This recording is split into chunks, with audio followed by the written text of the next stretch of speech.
Hello दोस्तों, मैं अरुण विश्वकर्मा आपके अपने YouTube चैनल टेस्ट प्लेनेट पर आप सभी का स्वागत करता हूं।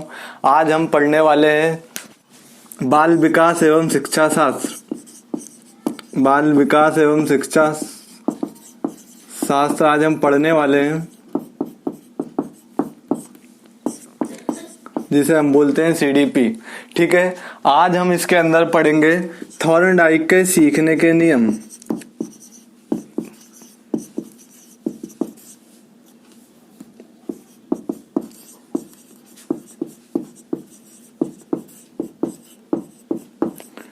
ठीक है दोस्तों, आज हम किस टॉपिक पे बात करेंगे? थॉर्नडाइक के सीखने के नियम। थॉर्नडाइक जो थे एक अमेरिका के मनोवैज्ञानिक थे। इन्होंने क्या करा, सीखने से संबंधित कुछ अपने बेसिक नियम दिए और उन बेसिक नियमों को साथ साथ इन्होंने कुछ सहायक नियम भी दिए। आज हम उन पर एक के बाद एक चर्चा करेंगे। ठीक है, थॉर्नडाइक की बात करें तो इन्होंने सीखने के कुल 3 नियमों के बारे में चर्चा की है, जो इनको मुख्य नियम बोलते हैं। थॉर्नडाइक के सीखने के मुख्य नियम ये। ठीक है, इसके बाद इन्होंने मुख्य नियम के अलावा 5 सहायक नियम भी दिए हैं।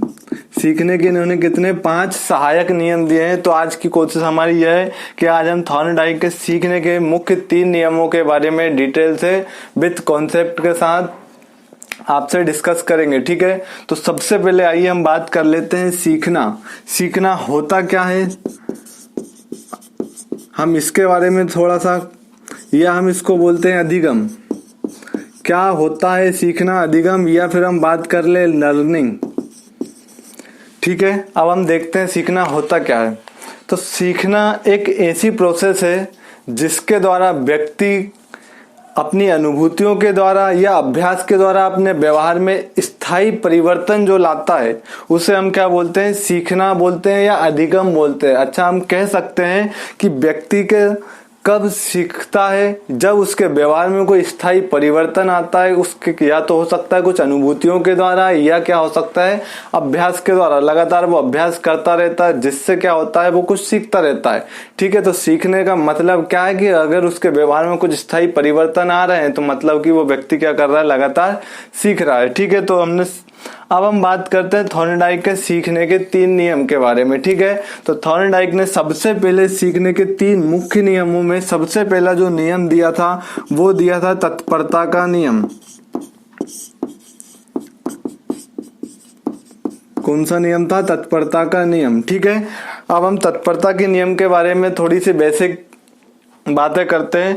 थॉर्नडाइक ने अपने मुख्य नियमों में तत्परता का जो नियम दिया, इस नियम के आधार पर उन्होंने ये बताना चाहा कि अगर बच्चा किसी चीज को सीखने के लिए तत्पर है तो वो क्या करता है, इस किसी भी चीज को, किसी भी अध्याय को या किसी भी पाठ को आसानी से सीख लेता है। यदि बच्चा किसी चीज को सीखने के लिए तत्पर नहीं है तो वो उस चीजों को क्या करेगा, आसानी से सीख नहीं पाएगा। ठीक है, अगर तत्परता के नियम की अगर हम बात करें तो इसमें क्या होता है, व्यक्ति के सीखने की जो इच्छा होती है इसमें निहित होती है। बच्चा क्या करता है, खुद अंदर से सीखना चाहता है। ठीक है, जिसके कारण क्या होता है, वो तत्पर रहता है सीखने के लिए, और वो क्या करता है, उस चीज को आसानी से, किसी भी अध्याय को या पाठ को अगर हम बात करें तो वो आसानी से सीख लेता है। ठीक है, तो ये क्या है, तत्परता का नियम है। तत्परता के नियम में अगर हम बात करें तो इसका शिक्षा में क्या उपयोगिता है। तो अगर हम देखते हैं कि अगर किसी टीचर के द्वारा बच्चे को कुछ पाठ पढ़ाया जा रहा है या कुछ अध्याय पढ़ाया जा रहा है, और अगर वो उस चीज को सीखने के लिए तत्पर नहीं है, अंदर से उस चीज को सीखने के लिए उसकी इच्छा नहीं है, तो वो उस चीज को आसानी से सीख नहीं पाएगा। ठीक है, अगर हम बात करें तो तत्परता का नियम संतोष या खींच पर भी डिपेंड होता है। तत्परता के नियम में 2 चीजें मेनली आती है, जिसमें संतोष या खींच। अगर हम बात करें तो ये 2 शब्द क्या है, तो अगर बच्चा किसी चीज को तत्पर होकर अंदर से उसकी इच्छा के द्वारा वो खुद अगर सीख रहा है तो उस चीज को वो आसानी से सीख भी लेता है, और उसको सीखने से क्या होता है, उसको संतोष उत्पन्न होता है। ठीक है, और अगर कोई बच्चे को अगर हम जबरदस्ती किसी चीज को सीखने के लिए बाध्य कर रहे हैं, अगर वो कोई चीज सीखना नहीं चाह रहा है लेकिन हम भी क्या कर रहे हैं, उसको जबरदस्त उस चीज को सीखने के लिए बाध्य कर रहे हैं, तो इस कंडीशन में क्या होगा, बच्चे के अंदर खींच उत्पन्न होती है। ठीक है, तो संतोष या खीज उत्पन्न होना थॉर्नडाइक के किस नियम पर आधारित है? तो वहां से हम बोल सकते हैं कि ये किसके नियम पर आधारित है? तत्परता के नियम पर। ठीक है, तो यहां तक अब समझ में आया होगा कि तत्परता का नियम में क्या होता है। अब हम बात करते हैं दूसरा जो नियम था, उन्होंने दूसरा नियम दिया था अभ्यास का नियम।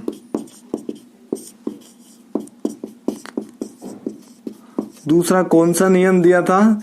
अभी मैंने बताया जस्ट कि 3 मुख्य नियम दिए थे। उन 3 मुख्य नियमों में सबसे पहला नियम था तत्परता का नियम, जिसमें हमने अभी टॉपिक विथ कॉन्सेप्ट के साथ जिस टॉपिक पर अभी हमने बात की, अब हम बात करते हैं अभ्यास के नियम के। अभ्यास का नियम आखिर क्या कहता है, या थॉर्नडाइक ने इस नियम में आखिर क्या बताना चाहा? तो अभ्यास का नियम ये कहता है कि अगर बच्चा किसी पाठ या अध्याय का बार बार अभ्यास करता है तो वो उसे आसानी से सीख लेता है, और यदि किसी पाठ या अध्याय का वो बार बार अभ्यास नहीं करता है तो वो उस चीज को आसानी से सीख नहीं पाता है। ठीक है, अगर हम बात करें तो यहाँ पर कुछ 2 शब्द और इन्होंने जोड़े हैं थॉर्नडाइक ने। एक बोला उपयोगी नियम और एक बोला है अनुपयोगी नियम। ठीक है, अब ये क्या है, इन्होंने इन 2 शब्दों पर बात की है अभ्यास के नियम में। अब वो क्या है, अब हम बात करते हैं। ठीक है, थॉर्नडाइक का ये मानना था कि अगर बच्चा किसी पाठ को या किसी अध्याय को सीखने के लिए प्रयास करता है, बार बार अभ्यास करता है, तो वो सीख जाता है। इसे थॉर्नडाइक का अभ्यास का नियम कहते हैं। और यदि किसी पाठ को या किसी अध्याय को बच्चा क्या करता है, उसका अभ्यास नहीं करता है, तो वो क्या करता है, उस चीज को भूल जाता है। इसे क्या बोलते हैं, थॉर्नडाइक का अनुपयोगी नियम। ठीक है, अगर हम बात करें कि इस अभ्यास के नियम की शिक्षा में क्या जरूरत है, तो अगर हम देखें तो इसमें शिक्षा में इसकी काफी महत्वपूर्ण उपयोगिता है। अब वो कैसे, अब हम बात करते हैं। ठीक है, अगर टीचर के द्वारा कोई चीज या कोई पाठ या कोई अध्याय किसी बच्चे को सिखाया गया और कुछ दिन तक उस टॉपिक पर बच्चा डबल से अभ्यास नहीं करता है, फिर उस टॉपिक को डबल से नहीं दोहराता है, तो वो क्या होता है, धीरे धीरे भूल जाता है इस टॉपिक को। ठीक है, उसके दिमाग से धीरे धीरे वो टॉपिक, वो अध्याय, जो सीखी हुई बात है, वो क्या करने लगती है, धीरे धीरे निकलने लगती। तो अगर हम बात करें इसकी क्या उपयोगिता है, तो इसकी उपयोगिता यह है कि सबसे पहले शिक्षक को चाहिए कि वो पुराने सीखी गई चीजों को बार बार उनसे बच्चों को दोहराने के लिए कहे। ठीक है, जिससे क्या होता है, बच्चे के माइंड में उस चीजों के डबल से पुनरावृत्ति हो जाती है, तो वो क्या करता है, उस चीज को आसानी से भूल नहीं पाता है। ठीक है, अगर अब तीसरे नियम की बात करें तो थॉर्नडाइक ने तीसरा नियम दिया था प्रभाव का नियम। थॉर्नडाइक ने अपने 3 मुख्य नियमों में जो लास्ट नियम दिया था वो था प्रभाव का नियम। अब प्रभाव का नियम क्या होता है, इस पर हम डिस्कस करते हैं। पहली चीज यह है कि प्रभाव के नियम को हम संतोष या असंतोष का नियम भी कहते हैं। संतोष असंतोष का नियम भी कहते हैं।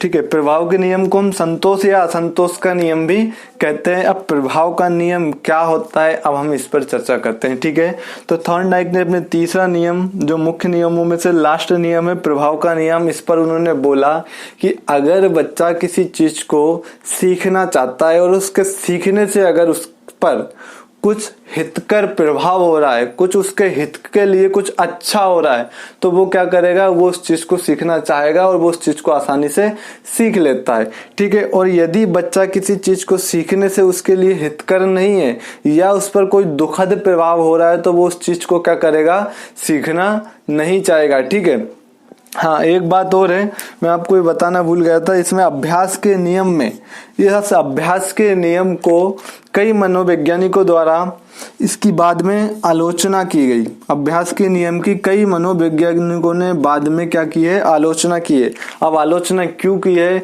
क्योंकि इसमें थॉर्नडाइक ने बच्चों को सिर्फ सिखाने का मकसद क्या रखा था, अभ्यास रखा था। मतलब कि उनने सिर्फ पूरा जो फोकस था वो उनका क्या किस पर था, अभ्यास पर था। उन्होंने क्या करा, सिर्फ अभ्यास पर ध्यान दिया, ना कि जो बच्चा सीख रहा है उसके अर्थ के ग्रहण करने के बारे में, उसके पीछे तर्क वितर्क करने के बारे में, इन सी चीजों पर उन्होंने ध्यान नहीं दिया। ठीक है, इसलिए इस अभ्यास के नियम की कुछ मनोवैज्ञानिकों द्वारा आलोचना की गई है। उन्होंने ये बताया कि ये नियम सिर्फ बच्चों को बार बार दोहराने पर बल देता है, ना कि उसके अर्थ को ग्रहण करने पर, ना ही उसके अर्थ को समझने पर बल देता है। ठीक है, तो इसलिए इसकी आलोचना हुई। तो बाद में क्या करा थॉर्नडाइक ने, सन 1935 में इस नियम को क्या करा, संशोधन करा। और इस नियम को संशोधन करने के बाद इस नियम को नाम दिया नियंत्रित अभ्यास का नियम। नियंत्रित अभ्यास का नियम, इसको संशोधित करने के बाद इसको क्या नाम दिया, नियंत्रित अभ्यास का नियम।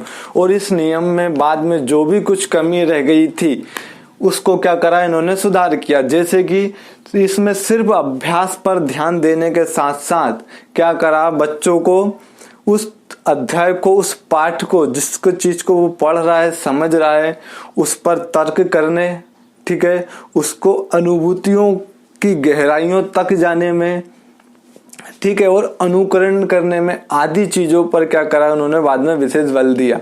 ठीक है, और इन्होंने ये सब काम कब किया, सन 1935 के लगभग। ठीक है, अब हम बात कर रहे थे प्रभाव का नियम। तो प्रभाव का नियम में मैंने बताया, इस नियम को हम क्या बोलते हैं, संतोष या असंतोष का नियम भी कहते हैं। इसमें क्या होता है कि बच्चा अगर किसी चीज को सीखने से, या बच्चे के किसी चीज के सीखने से अगर बच्चे पर उसका हितकर प्रभाव पड़ रहा है तो वो क्या करेगा, उस चीज को सीखना चाहेगा और उस चीज को आसानी से सीख भी लेता है। ठीक है, और अगर बच्चों को किसी चीज के सीखने से उस पर हितकर प्रभाव नहीं पड़ रहा बल्कि उस पर दुखद प्रभाव पड़ रहा है तो वो उस चीज को सीखना नहीं चाहेगा। ठीक है, तो ये था प्रभाव का नियम। हाँ, एक चीज और याद रखना, इस तत्परता के नियम के बारे में उन्होंने एक चीज और बताई। मैंने बताया था तत्परता के नियम में क्या होता है, कुछ विशेष कंडीशन होती है जिसके कारण बच्चे के मन में या तो संतोष या खीज उत्पन्न होता है। अब वो संतोष या खीज उत्पन्न होना किस नियम पर आधारित है, तो तत्परता के नियम पर आधारित है। अब ये कंडीशन कब आती है कि बच्चे के अंदर या तो संतोष उत्पन्न हो रहा है या उसी नियम से किसी बच्चे के अंदर खीज उत्पन्न हो रहा है। तो आइए इसकी कुछ विशेषताएं या कुछ कंडीशन है जिस पर हम क्या करते हैं, विस्तृत चर्चा करते हैं।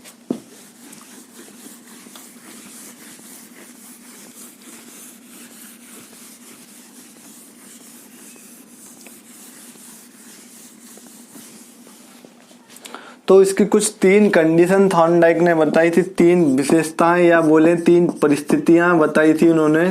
वो 3 परिस्थितियां क्या थी, इन्होंने बताया था कि यदि बच्चा, फर्स्ट कंडीशन क्या थी, यदि बच्चा किसी चीज को सीखने के लिए तत्पर है और वो उस चीज को बच्चे को सीखने दिया जाता है, या फिर हम बात करें कि अगर कोई बच्चा किसी कार्य को करना चाहता है, ठीक है, वो किसी कार्य को करने के लिए तत्पर है और उसे उस कार्य को करने दिया जाता है तो उससे क्या होता है, बच्चे के मन में संतोष उत्पन्न होता है। ठीक है, पहली कंडीशन ये थी।